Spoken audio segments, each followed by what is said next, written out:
আমার কষ্ট, কি আমার যন্ত্রণা। বিশ্বাস করো তুমি একটা মুহূর্ত তোমাকে ভুলতে পারি না। ভাবতে অবাক লাগে কি করে তুমি ভুলে যেতে পারলে আমায়।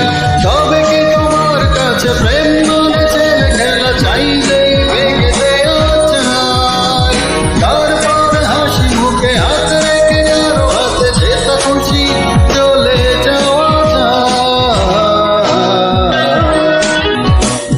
জানতে কি চাও তুমি কি আমার কষ্ট, কি আমার